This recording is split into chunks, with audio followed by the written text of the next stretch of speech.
20वां अध्याय प्रचेताओं को श्री भगवान विष्णु जी का वरदान। विदुर जी ने पूछा, ब्राह्मण, आपने राजा प्राचीन बही के जिन पुत्रों का वर्णन किया था, उन्होंने रुद्रगीत के द्वारा, रुद्रगीत योगादेश स्तोत्र को ही रुद्रगीत कहते हैं, श्री हरि की स्तुति करके क्या सिद्धि प्राप्त की।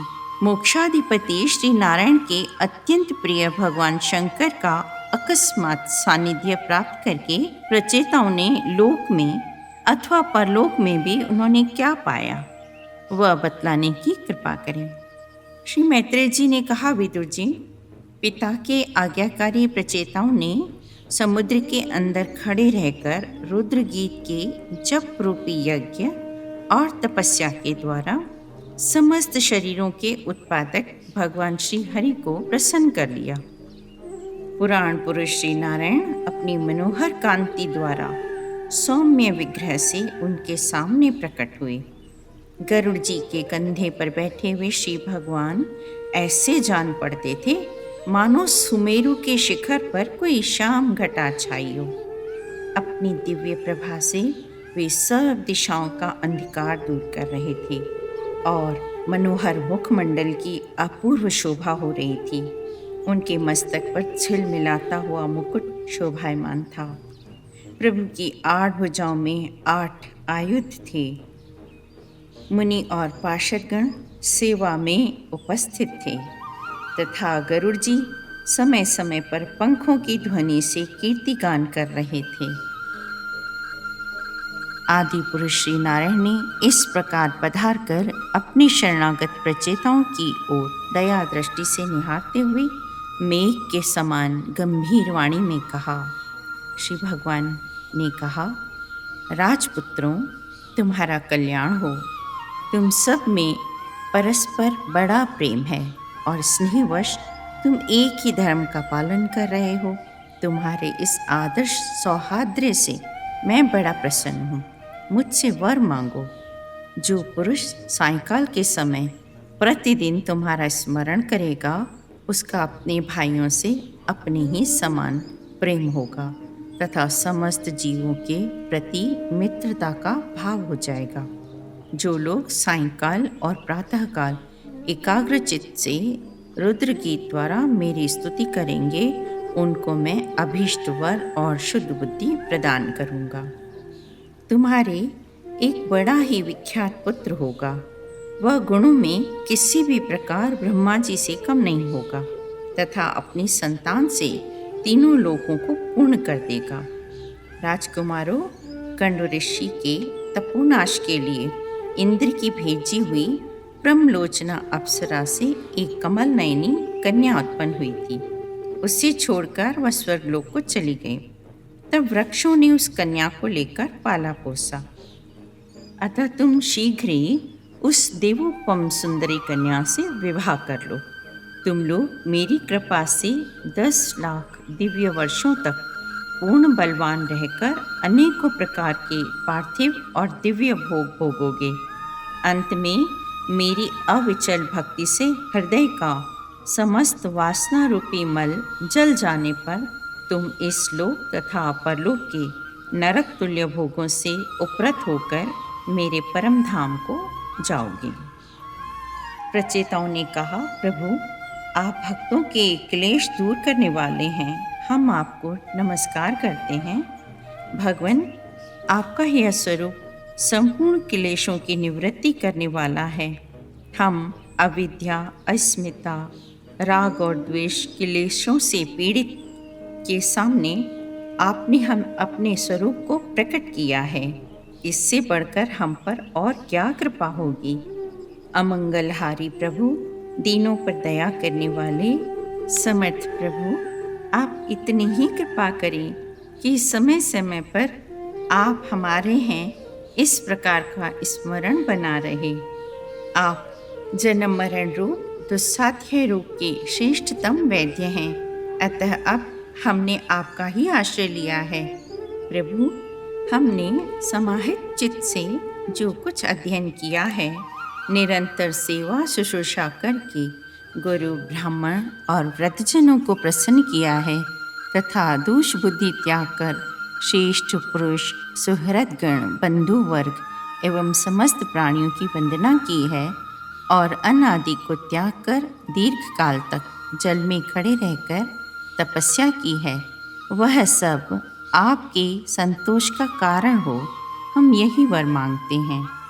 श्री मैत्रेय जी कहते हैं, विदुर जी, प्रचेताओं के इस प्रकार स्तुति करने पर शरणागत वत्सल श्री भगवान ने प्रसन्न होकर तथास्तु कहा और वे अपने परम धाम को चले गए। अध्याय 31वां।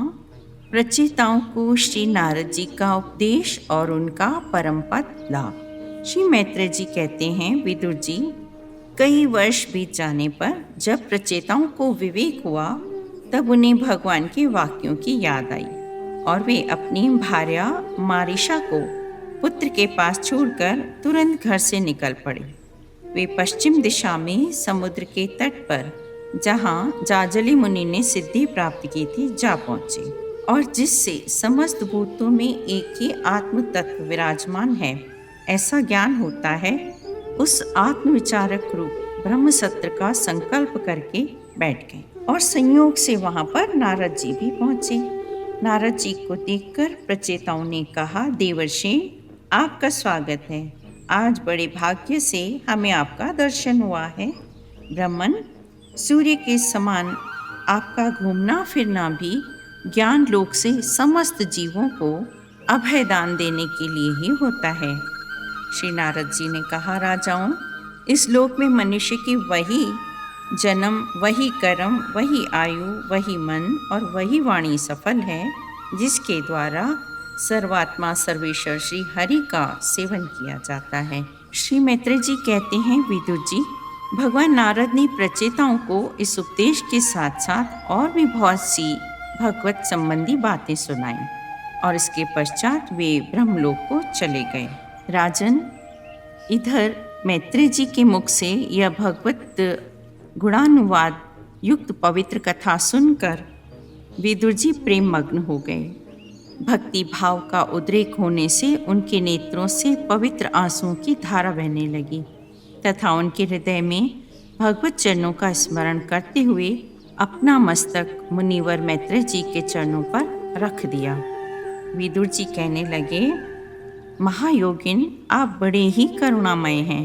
आज आपने मुझे अज्ञान अंधकार के उस पार पहुंचा दिया है जहां अकिंचनों के सर्वस्व श्री हरि विराजते हैं। श्री सुखदेव जी कहते हैं, मैत्रेय जी को प्रयुक्त कृतज्ञता सूचक शब्द कहकर तथा प्रणाम कर विदुर जी ने उनसे आज्ञा ली और फिर शांत चित्त होकर अपने बंधुजनों से मिलने के लिए वे हस्तिनापुर को चले गए।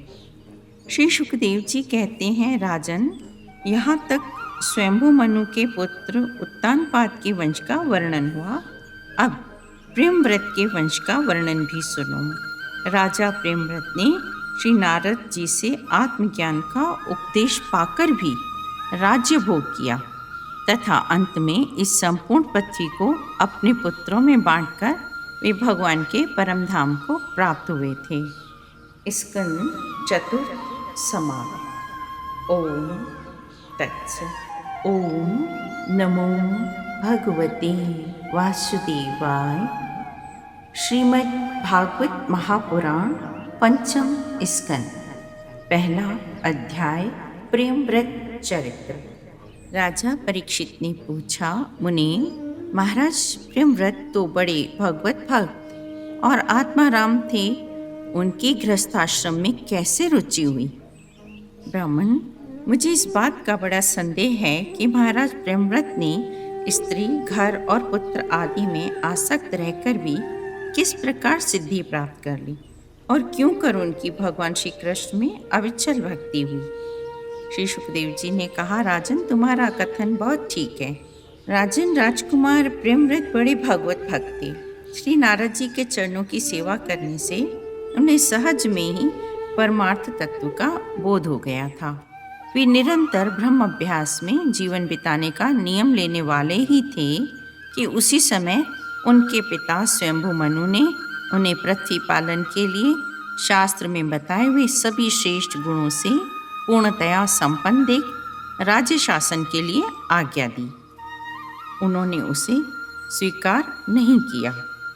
आदिदेव स्वयंभू भगवान ब्रह्मा जी को निरंतर इस गुणमय प्रपंच की वृद्धि का ही विचार रहता है। जब उन्होंने प्रेमव्रत की ऐसी प्रवृत्ति देखी तब वे मूर्तिमान चारों वेदों और मरीचि आदि पार्षदों को साथ लिए अपने लोक से उतरे और प्रेमव्रत के पास पहुँचे। प्रेमव्रत को आत्मविद्या का उपदेश देने के लिए वहाँ नारद जी भी आए हुए थे। ब्रह्मा जी के वहाँ पहुँचने पर उनके वाहन हंस को देखकर देवर्षि नारद जान गए कि हमारे पिता भगवान ब्रह्मा जी पधारे हैं। अतः वे स्वयंभू मनु और प्रेमव्रत के सहित तुरंत खड़े हो गए और सब ने उनको हाथ जोड़कर प्रणाम किया।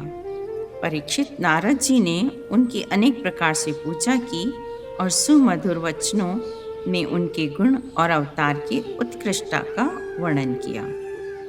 तब आदि पुरुष भगवान ब्रह्मा जी ने प्रेमव्रत की और मंद मुस्कान युक्त दया दृष्टि से देखते हुए इस प्रकार कहा। ब्रह्मा जी ने कहा, पुत्र, मैं तुमसे सत्य सिद्धांत की बात कहता हूँ, ध्यान देकर सुनो। तुम ही क्या, हम भी, महादेव जी भी, तुम्हारे पिता स्वयंभू मनु और तुम्हारे गुरु ये महर्षि नारद भी उन्हीं की आज्ञा का पालन करते हैं। उनके विधान को कोई भी देहधारी न तो तप, विद्या, योग बल या बुद्धि बल से, न धर्म की शक्ति से और न स्वयं या किसी दूसरे की सहायता से टाल सकता है। तुम यद्यपि श्री कमलनाभ भगवान के चरण कमलों का आश्रय लेकर इन 6 शत्रुओं को तुम जीत चुके हो, तो भी पहले उन पुराण पुरुष के दिए हुए भोगों को भोगो, उसके बाद निस्संग होकर अपने आत्म स्वरूप में स्थित हो जाना। तब परम भागवत प्रेमव्रत ने छोटे होने के कारण निम्रता से सिर झुका लिया और जो आज्ञा ऐसा कहकर बड़े आदरपूर्वक उनका आदेश शिरोधार्य किया। मनु जी ने इस प्रकार ब्रह्मा जी की कृपा से अपना मनोरथ पूर्ण हो जाने पर देवर्षि नारद की आज्ञा से प्रेमव्रत को संपूर्ण भूमंडल की रक्षा का भार सौंप दिया और स्वयं निवृत्त हो गए। अब पृथ्वीपति महाराज प्रेमव्रत भगवान की इच्छा से राज्य शासन के कार्य में नियुक्त हुए। महामना प्रेमव्रत विवेकहीन व्यक्ति की भांति आत्मविस्मृत से होकर सब भोगों को भोगने लगे, किंतु वास्तव में वे उनमें आसक्त नहीं थे। राजा प्रेमव्रत ने एक बार जब यह देखा कि भगवान सूर्य सुमेरु की परिक्रमा करते हुए लोकालोक पर्यंत पृथ्वी के जितने भाग को आलोकित करते हैं उसमें से आधा ही प्रकाश में रहता है और आधे में अंधकार छाया रहता है, तो उन्होंने इसे पसंद नहीं किया।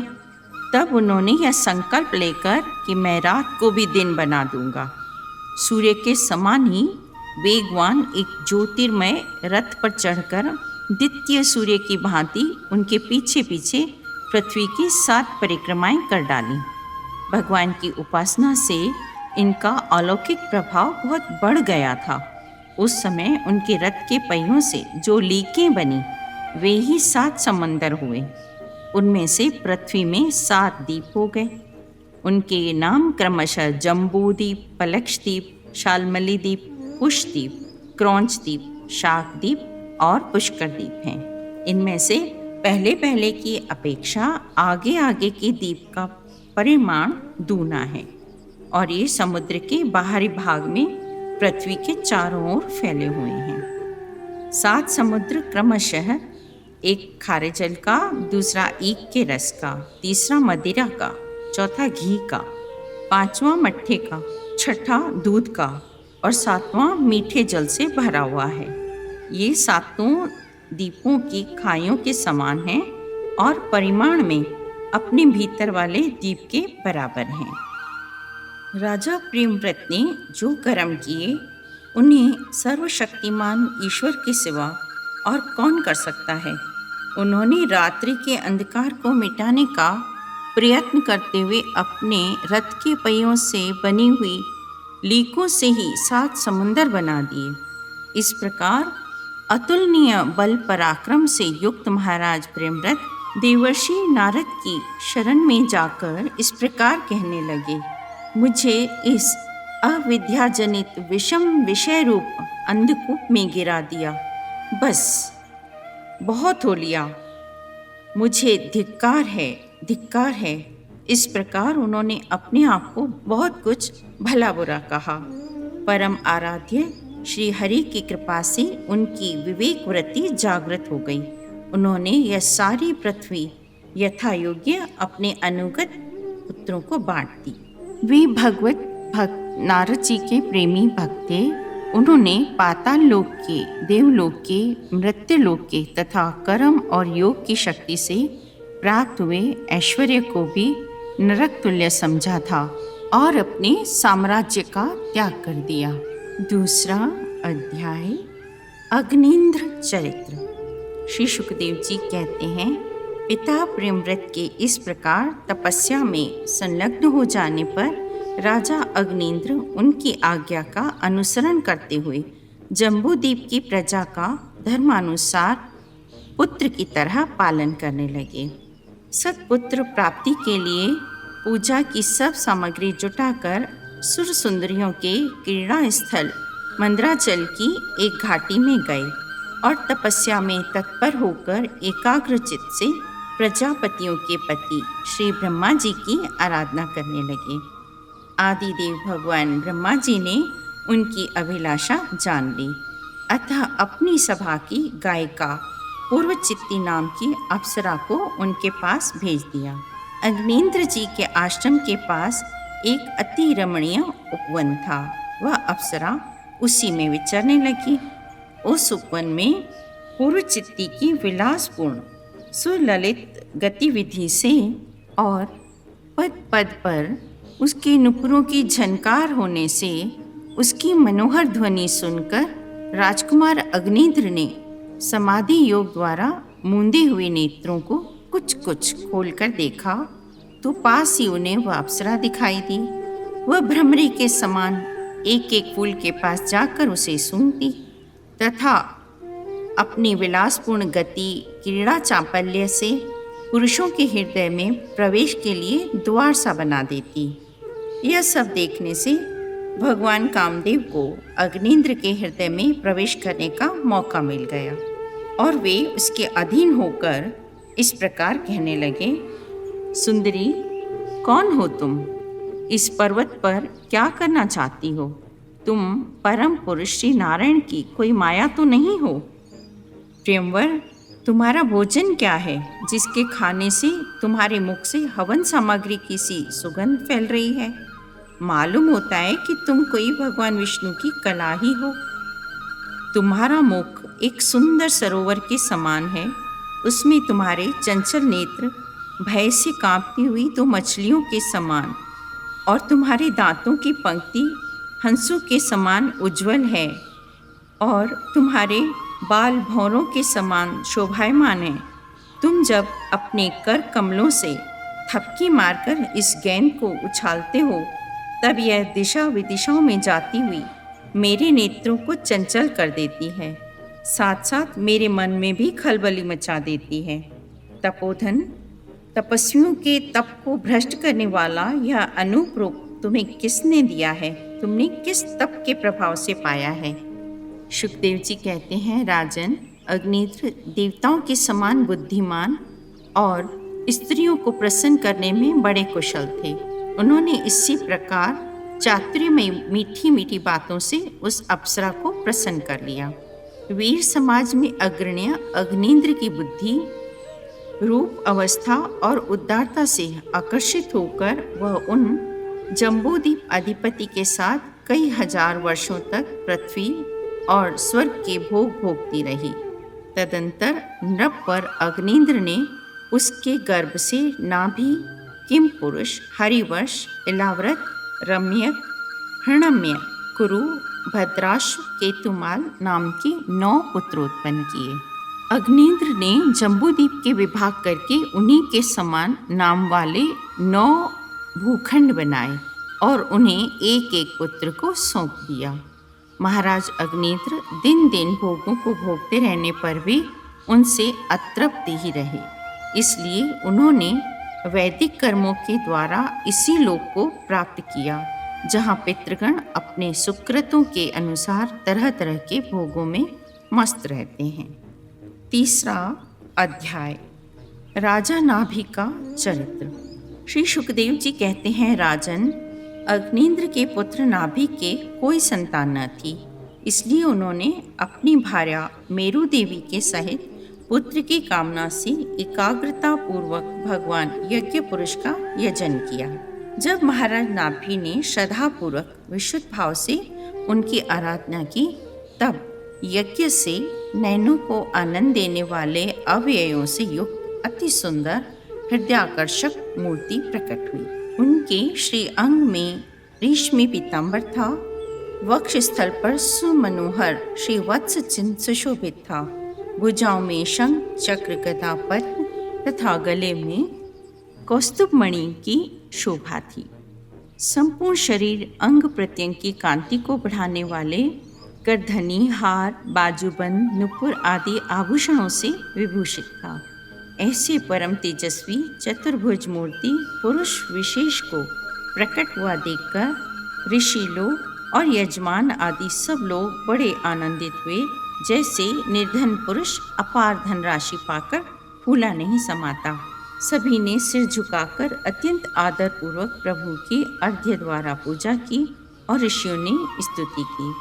ऋषियों ने कहा, पूज्यतम, हम आपके अनुगत भक्त हैं, आप हमारे पुनः पुनः पूजनीय हैं, किंतु हम आपकी पूजा करना क्या जाने, हम तो बार बार आपको नमस्कार ही करते हैं। साक्षात परमेश्वर आपके परम मंगलमय गुण संपूर्ण जनता के दुखों का दमन करने वाले हैं।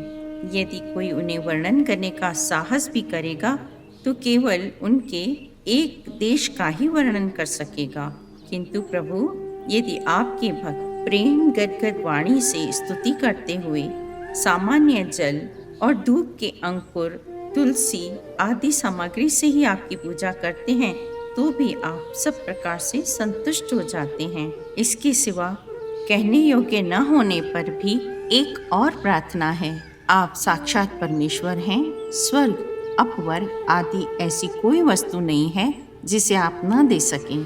तथापि जैसे कोई कंगाल किसी धन लुटाने वाले परम उदार पुरुष के पास पहुंचकर भी उससे भूसा ही मांगे, उसी प्रकार हमारे यजमान ये राजर्षि नाभि संतान को ही परम पुरुषार्थ मानकर आपके ही समान पुत्र पाने के लिए आपकी आराधना कर रहे हैं।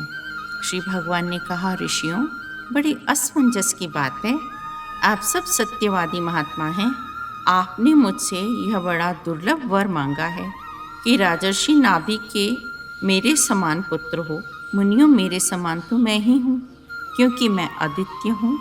तो भी ब्राह्मणों का वचन मिथ्या नहीं होना चाहिए। द्विजकुल मेरा ही तो मुख है, इसलिए मैं स्वयं ही अपनी अंशकला से अग्निद्र नंदन नाभि के यहाँ अवतार लूँगा, क्योंकि अपने समान मुझे और कोई दिखाई नहीं देता। चौथा अध्याय, ऋषभ देव जी का राज्य शासन। श्री सुखदेव जी कहते हैं, राजा नाभि पुत्र के अंग जन्म से ही भगवान विष्णु के वज्र, अंकुश आदि चिन्हों से युक्त थे। समता, शांति, वैराग्य और ऐश्वर्य आदि महान विभूतियों के कारण उनका प्रभाव दिनों दिन बढ़ता जाता था। यह देखकर मंत्री आदि प्रकृति वर्ग, प्रजा, ब्राह्मण और देवताओं की यह उत्कट अभिलाषा होने लगी कि ये ही पृथ्वी का शासन करें। उनके सुंदर और सुडौल शरीर, विपुल कीर्ति, तेज, बल, ऐश्वर्य, यश, पराक्रम और शूरवीरता आदि गुणों के कारण महाराज नाभि ने उनका नाम ऋषभ रखा। ऋषभ अर्थात श्रेष्ठ। एक बार भगवान इंद्र ने ईर्ष्यावश उनके राज्य में वर्षा नहीं की। तब योगेश्वर भगवान ऋषभ ने इंद्र की मूर्खता पर हंसते हुए अपनी योग माया के प्रभाव से अपने वश अजनवाब खंड में खूब जल बरसाया। महाराज नाभि अपनी इच्छा के अनुसार श्रेष्ठ पुत्र पाकर अत्यंत आनंदमग्न हो गए और अपनी ही इच्छा से मनुष्य शरीर धारण करने वाले पुराण पुरुष श्री हरि का सब प्रेम लालन करते हुए उन्हीं की लीला विलास से मुग्ध होकर वत्स तात ऐसा गदगद वाणी से कहते हुए बड़ा सुख मानने लगे।